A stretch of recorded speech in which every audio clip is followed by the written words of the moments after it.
Assalamualaikum warahmatullahi wabarakatuh. Salam sejahtera bagi kita semua. Salam Namo Buddhaya, Shalom Om Swastiastu. Perkenalkan, nama saya Iwayan Raditya Putra. Saya mahasiswa perawatan dari Universitas Respati Yogyakarta. Pada video kali ini saya akan membuat strategi pertemuan kedua pada pasien berisiko bunuh diri. Sebelum kita menuju ke pasien, kita cek rekam medis pasien.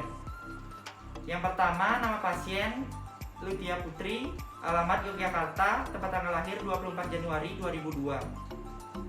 Pada pasien risiko bunuh diri. Tujuannya, pasien dapat mengetahui aspek positif keluarga dan lingkungan. Yang kedua, melatih afirmasi aspek keluarga dan lingkungan. Tindakan perawatan yang akan dilakukan yaitu yang pertama, membuat daftar aspek positif keluarga dan lingkungan.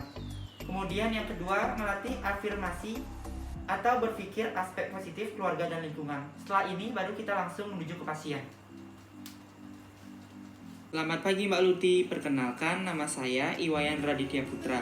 Saya biasanya dipanggil Raditya. Saya mahasiswa praktikan dari Universitas Respati Yogyakarta. Saya bertugas pada pagi hari ini dari jam 7 hingga 2 siang nanti. Apakah benar ini dengan Mbak Lutia Putri? Iya benar. Apakah Mbak Luti masih ingat dengan saya? Iya masih. Bagaimana perasaan Mbak Luti hari ini? Masih seperti kemarin, tapi agak mendingan. Baik, bagaimana tidurnya kemarin? Apakah nyenyak, Mbak?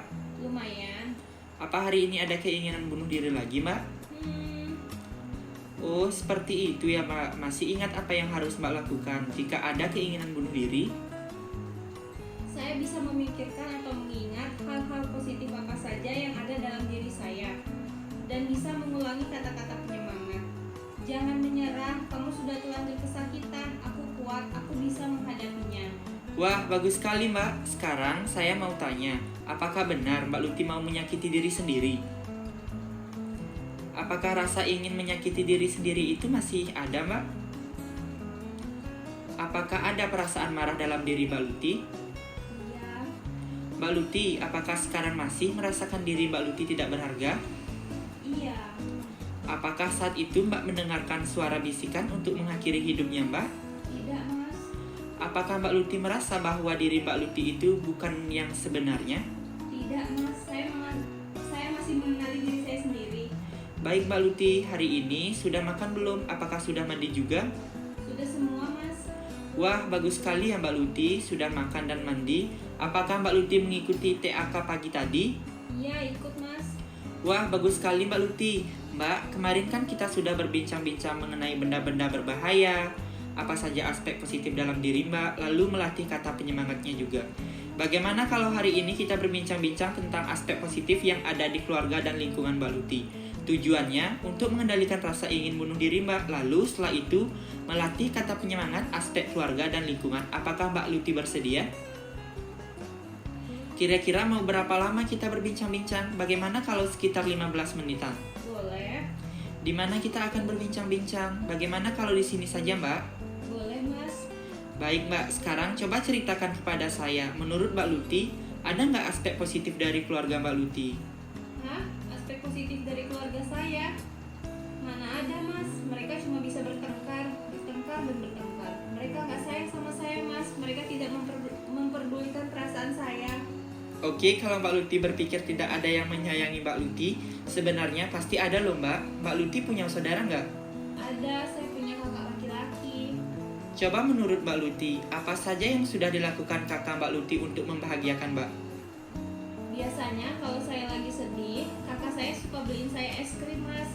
Terus kalau saya murung, dia suka ngajakin jalan-jalan. Atau kalau dia lagi sibuk, dia minta tolong ke teman saya buat nemenin saya, Mas. Nah, semua itu termasuk hal positif yang dimiliki keluarga Mbak Luti.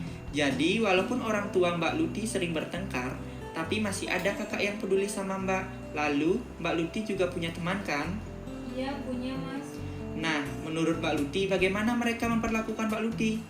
Mereka selalu ada ketika saya membutuhkan. Mereka suka main ke rumah juga, Mas. Cuma buat main-main biasa aja. Tanpa sadar, banyak loh yang menyayangi Mbak Luti. Jadi, mulai sekarang Mbak Luti tidak perlu merasa tidak dihargai dan merasa sendiri. Karena masih banyak yang peduli dengan Mbak Luti ya. Baik, sekarang Mbak Luti sudah mengetahui apa saja aspek positif dari keluarga. Selanjutnya, ayo membuat kata penyemangat agar Mbak Luti selalu ingat bahwa keluarga dan lingkungan Mbak Luti selalu mendukung Mbak. Ayo coba Mbak Luti bikin kalimatnya dulu. Kalimat yang seperti apa, Mas? Boleh kasih saya contoh? Boleh, contohnya keluarga dan teman akan selalu ada untukku. Mereka selalu bersamaku, mereka menyayangiku. Keluarga dan temanku akan selalu ada untukku. Mereka selalu bersamaku, mereka menyayangiku. Nah, begitu ya Mbak Luti. Coba ayo kita ulangi bersama-sama. Keluarga dan teman akan selalu ada untukku. Mereka selalu bersamaku, mereka menyayangiku.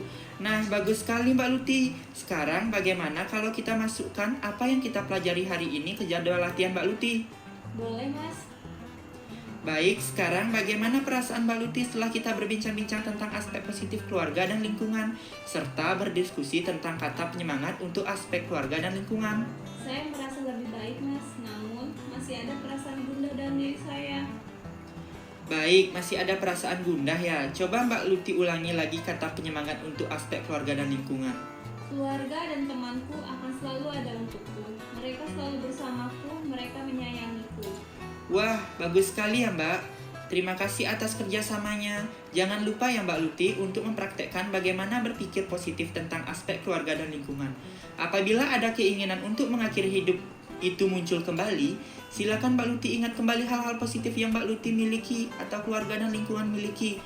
Katakan dalam hati kalimat penyemangat yang tadi sudah kita pelajari dan jangan lupa ya untuk menuliskannya ke jadwal hariannya Mbak. Baik, Mas.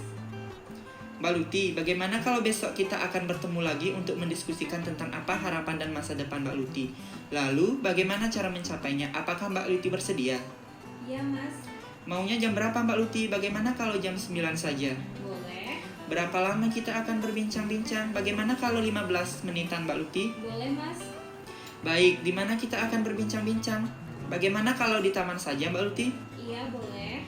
Baiklah Mbak Luti, sampai jumpa besok ya. Terima kasih dan selamat beristirahat Mbak Luti.